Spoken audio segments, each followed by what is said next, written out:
Bonjour et bienvenue dans cette nouvelle leçon de conjugaison. Apprendre, c'est toujours facile avec Rachid. Notre leçon d'aujourd'hui a comme titre l'imparfait de l'indicatif. Comme d'habitude, commençons par observer ces phrases. Autrefois, les hommes voyageaient à dos d'animaux.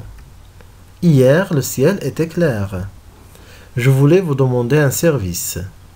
Comme vous remarquez, ces phrases expriment le passé à travers les verbes voyager, être et vouloir. Aussi, dans la première phrase, le mot autrefois exprime un passé qui est lointain. Dans la deuxième phrase, hier, c'est un passé qui est proche, mais l'action de ce passé était longue. Le ciel était clair pendant un long moment. Et dans la dernière phrase, aussi c'est un passé, je voulais, mais ici, il exprime la politesse. D'où notre leçon d'aujourd'hui, l'imparfait de l'indicatif. C'est un temps du passé qui est simple, et d'ailleurs c'est le plus simple des temps. Alors accordez-moi votre attention. C'est quoi l'imparfait de l'indicatif? L'imparfait de l'indicatif est un temps simple en un seul mot qui peut exprimer une description dans le passé. Exemple, hier, le ciel était clair. On décrit le ciel dans le passé. Il peut aussi exprimer une action habituelle, ça veut dire régulière. Par exemple, maman me lisait une histoire tous les soirs. Aussi, il peut exprimer un récit. Exemple, il était une fois une princesse qui avait 2 sœurs, etc. Il peut exprimer l'hypothèse avec la conjonction si. Comme dans cet exemple, si j'étais riche, je voyagerais à l'étranger. Donc, elle parle comme si elle avait de l'expérience.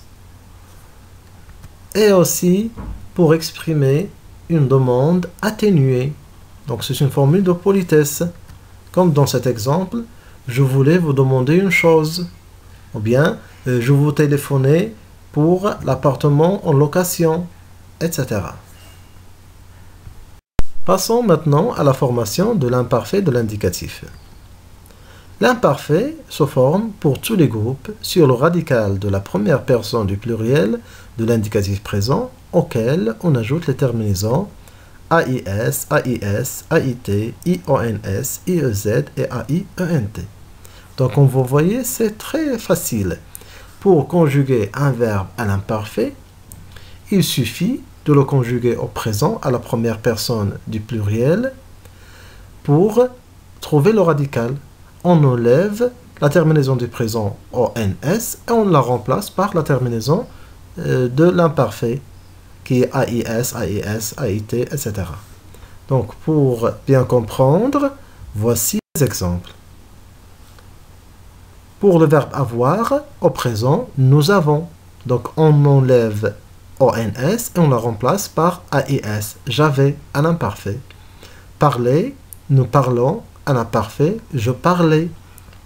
Le verbe finir, qui est un verbe de deuxième groupe, nous finissons, à l'imparfait, je finissais.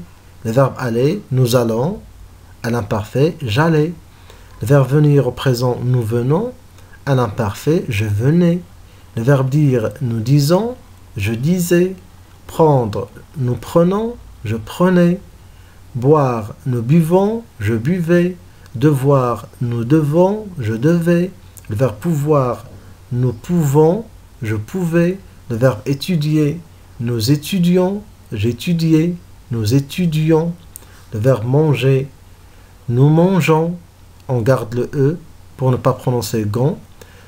Et de même pour l'imparfait, on garde le E. Je mangeais.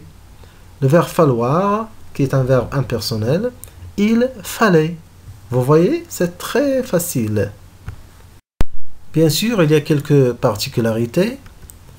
Donc les verbes en j'ai, comme manger, gardent le E muet aux première, deuxième, troisième personne du singulier et à la troisième personne du pluriel. Donc je mangeais, tu mangeais, il mangeait, nous mangions, vous mangiez, il mangeait. Les verbes en C, comme français, prennent une CD devant le A aux première, deuxième et troisième personnes du singulier et à la troisième personne du pluriel pour conserver le son S. Je fonçais, tu fonçais, il fonçait, nous foncions, vous fonciez, il fonçait.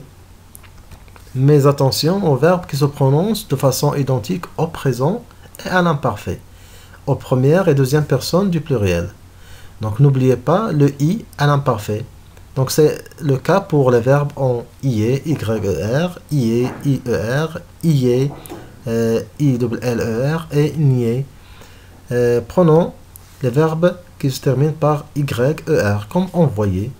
Donc j'envoyais, tu envoyais, il envoyait, nous envoyions, vous envoyez. Donc ici, il faut ajouter le I. Ils envoyaient. Les verbes en IE, comme plier, je pliais, tu pliais, il pliait, nous plions, vous pliez. Donc pour nous et vous, il faut mettre les deux I. Plions, plier, il pliait.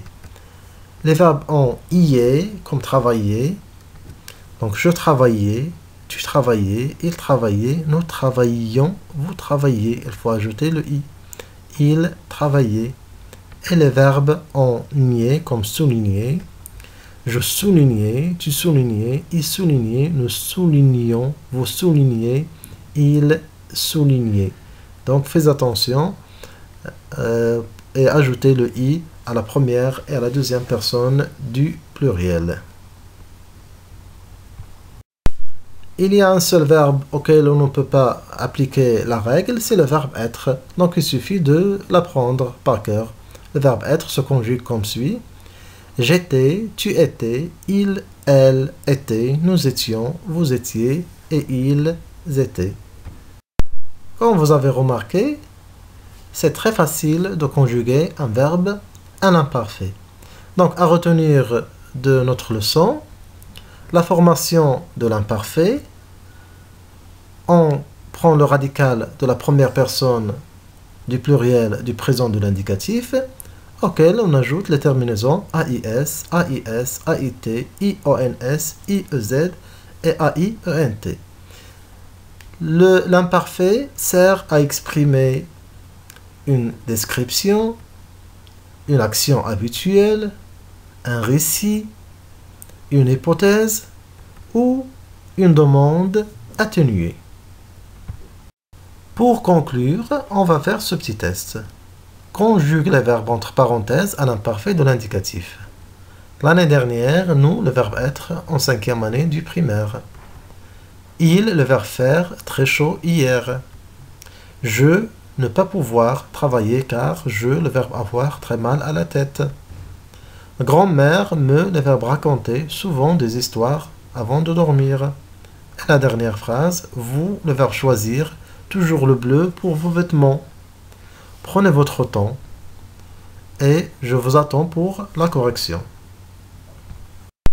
Voyons si vous avez bien répondu. La première phrase. L'année dernière, nous étions en 5e année du primaire. La deuxième phrase. Il faisait très chaud hier.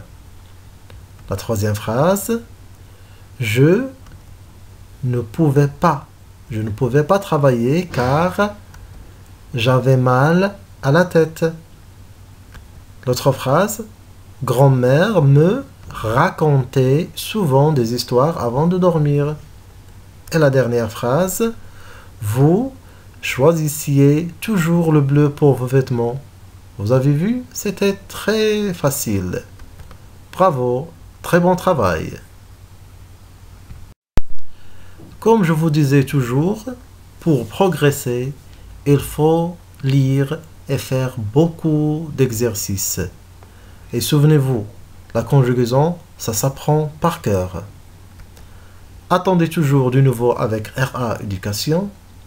N'oubliez pas, je vous aime, cliquez sur j'aime, abonnez-vous à ma chaîne et partagez au maximum. À bientôt.